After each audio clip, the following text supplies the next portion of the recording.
with Tactics podcast. Today we're going ahead with yesterday's book by Jordan Peterson.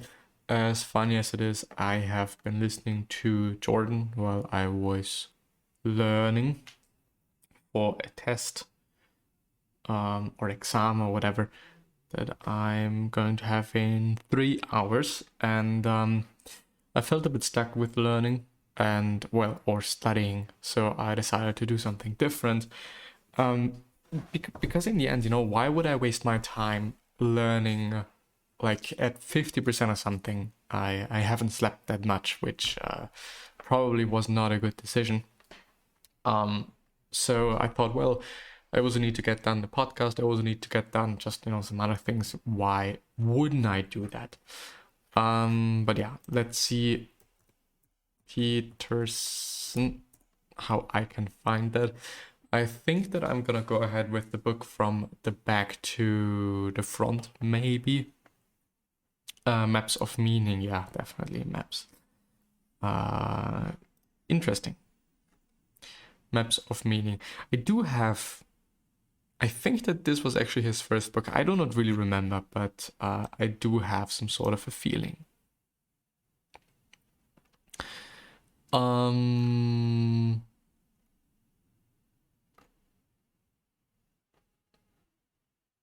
What is the goal of education?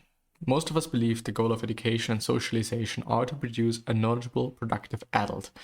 This is true, but perhaps education is even more about establishing a stable social environment. Some human behaviors that are chaotic and unpredictable make people feel stressed and threatened.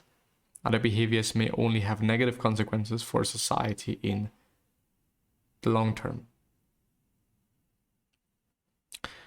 Social order is incredibly important to our personal well-being because it is mostly other people's actions that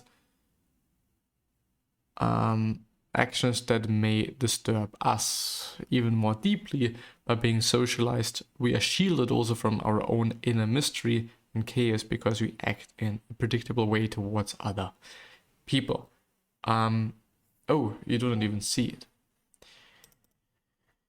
You do not even see it.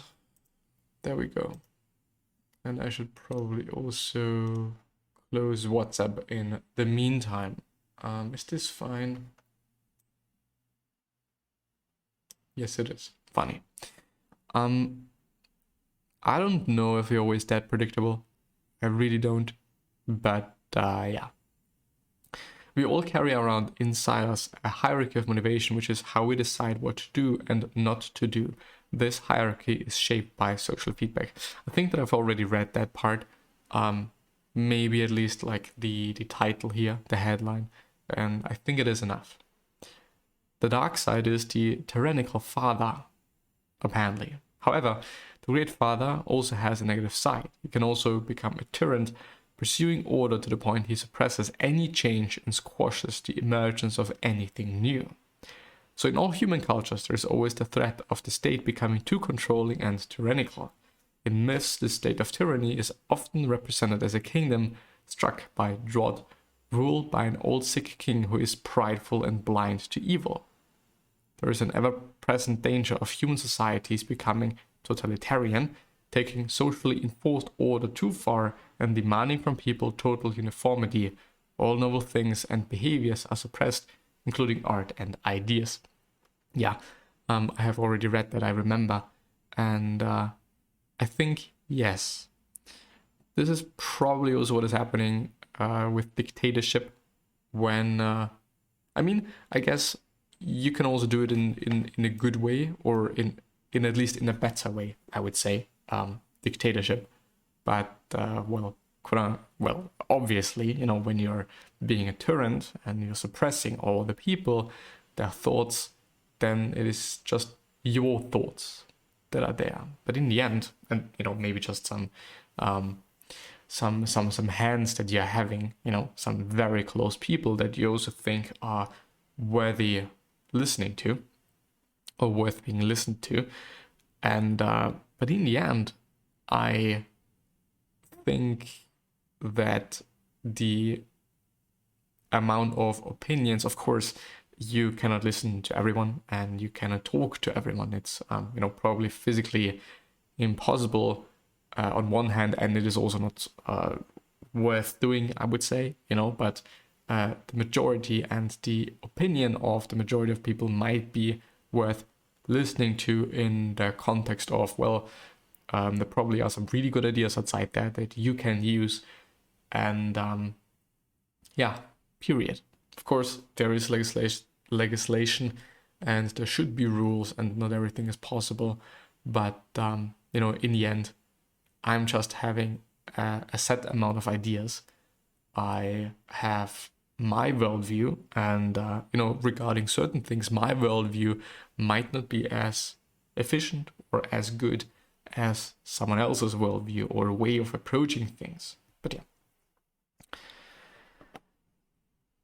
First, this leads to a life that is unbearable because it is too predictable. But even more importantly, a society that resists incremental changes steadily increases the danger of total social collapse. As the environment around the kingdom is always changing, in the end, too much order brings about the collapse of the society just as surely as too much chaos. Following in the footsteps of others seems safe and requires no thought, but it is useless to follow a well-trotted trail when the terrain itself has changed. Yes, that is a good anecdote, I would say.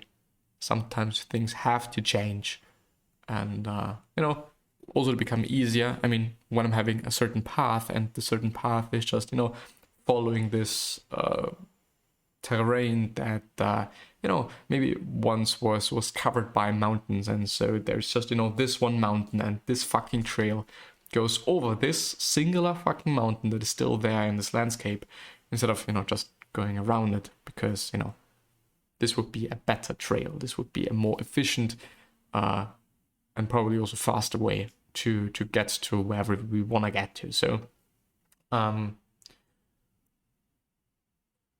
thinking about ways yourself to get from A to B always is a good idea, while not forgetting about the instructions of, let's say your mentor or your teacher or whatever, because there probably are some reasons why this person is saying X, Y, and Z, and but by knowing this person's background, knowing how things maybe were in the past and whatever, this could also just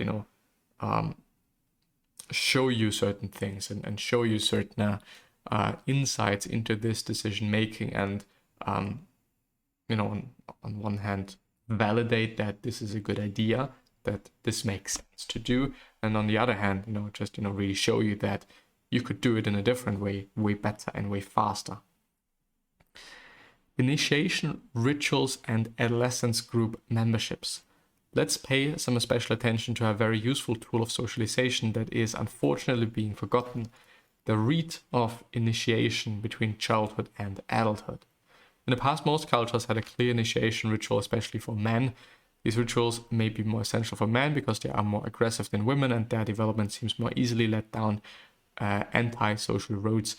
I don't know if this is true. In general, when it comes to saying, okay, this gender is this and that, and the other gender is whatever, and the third gender and whatever is a combination of that, or whatever it might be. I always tend to get a certain distance to that and really try hard to see whether this is the truth or whether there are some nuances that maybe should be addressed, and for the sake of maybe length of this text and or of the book, whatever, were not addressed. But assuming that there was bad intent, this person writing something and there was bad intent to exclude certain people, or talk down genders, talk down groups of people and whatever.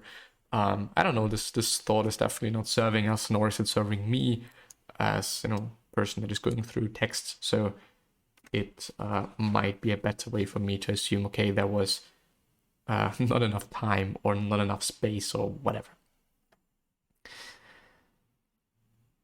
Blah, blah, blah, blah, blah. These rituals often included physical and psychological hardship, long periods of fasting, all communication forbidden, being buried alive, what the fuck, I don't know about that, torture, and circumcision, or I think it is circumcision, isn't it? To most of us, the time of transition between childhood and adulthood can often be terrifying. It is a transition, what the fuck, from a dependent matriarchal world where food, shelter, and comfort is all provided for, to a patriarchal society world that allows us individual autonomy at the cost of responsibility. Responsibility means we are now heavily and frighteningly in control of our own security and well-being. Sometimes this can seem like a poor bargain, and it is natural people to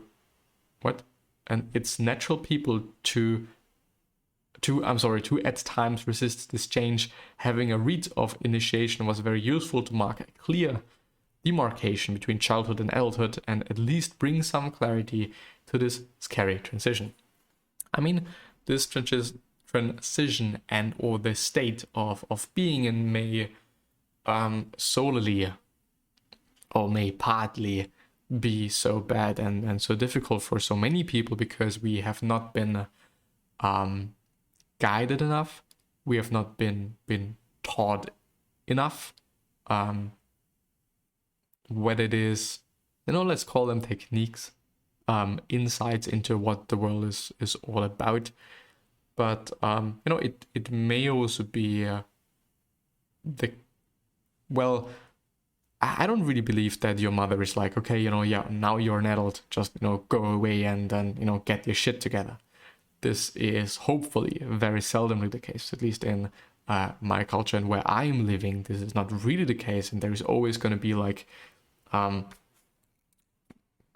mother available to talk to you, or your father or whomever, to figure out certain hardships and to talk about certain hardships and get through certain situations. And this thought of being alone, this thought of being on your own, may not be true. I mean, we hopefully all have friends and people to talk to and people to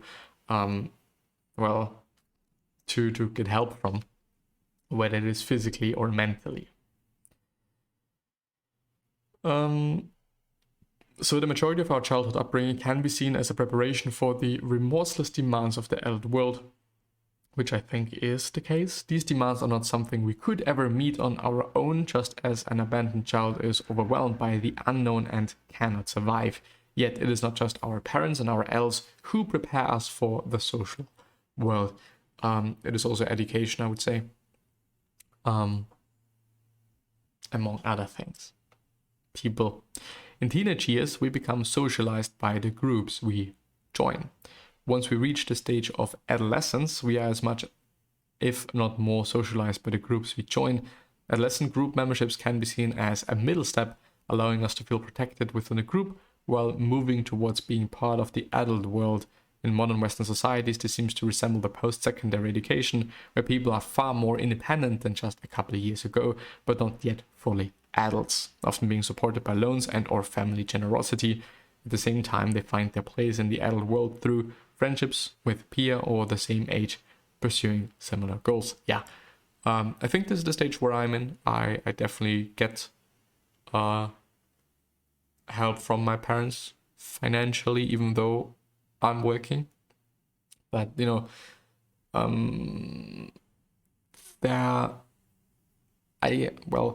if I was a parent, I would do it in the same way. I would clearly tell my children that getting into work and doing the work is indeed important, not only so that you're having your own money and or just plainly more money, additionally to what I'm giving to my child, but also because it is teaching you things and you are learning things about life, what it means to work and then spend your money on certain things, that you have to, sometimes, depends on the job that you're doing, work really, really hard to, get whatever the fuck you want to have.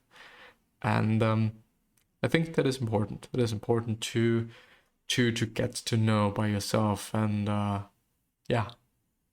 But I think it is more about painting a certain picture and or giving certain belief systems to your children that help them get this also by themselves. In post-secondary education or trade school for the matter, an adolescent takes on the role of apprenticeship. An apprentice must follow strict disciplines. These disciplines limit and constrain the individual, and they transform the unlimited potential of childhood into something definite and actual skill valuable in the eyes of society. Some may see training or discipline as a negative thing because it cuts off the seemingly unlimited creative potential of all the paths of a child could choose.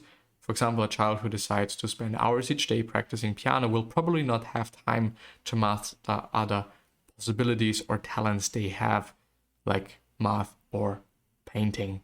However, the development of discipline, which is a voluntary control over one's intra-psychic forces, can then be poured into the direction of one's choosing, allowing one to attain true freedom in their life. What is essential in heaven and on earth, quote unquote heaven and earth, seems to be, to say it once more, that there should be obedience over a long period of time and in a single direction, given that something always develops and has developed for those for whose sake it is worthwhile to live on earth.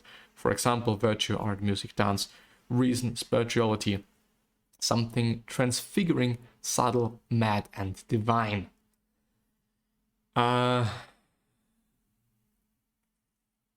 This it is a very difficult question, and I mean, Peterson has studied and I think has a doctorate in psychology, I would say, or I would believe, and of course there is some knowledge that you're getting along with that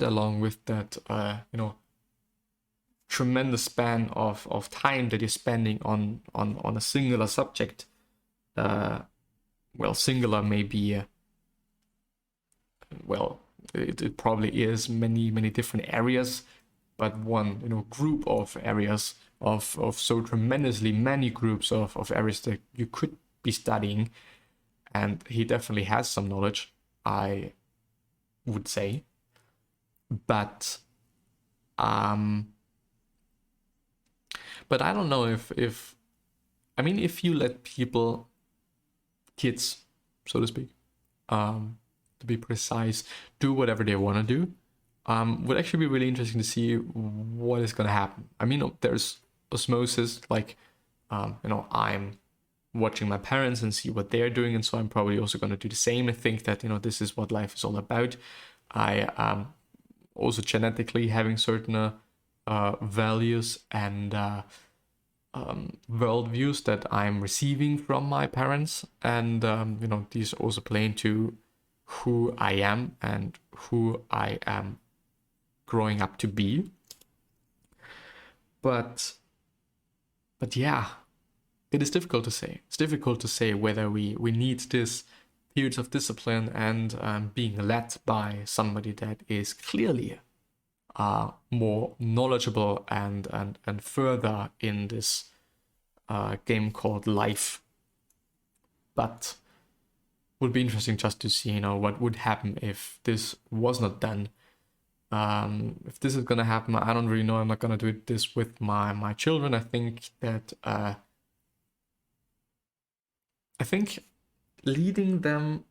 leading children is important, but giving them proper sets of beliefs, proper worldviews, proper belief system might be even more important, so that they are deciding on the right, that they are choosing the right decisions on themselves without me having to do anything. Not just because I don't want to do that, but maybe this period of time where I'm leading someone, this might just create those belief systems. So it is difficult. I think it is a difficult topic, and definitely nothing to be discussed in 30 minutes or something. But yeah, that makes sense. I'm gonna end the episode there, and hopefully gonna see you the next time. So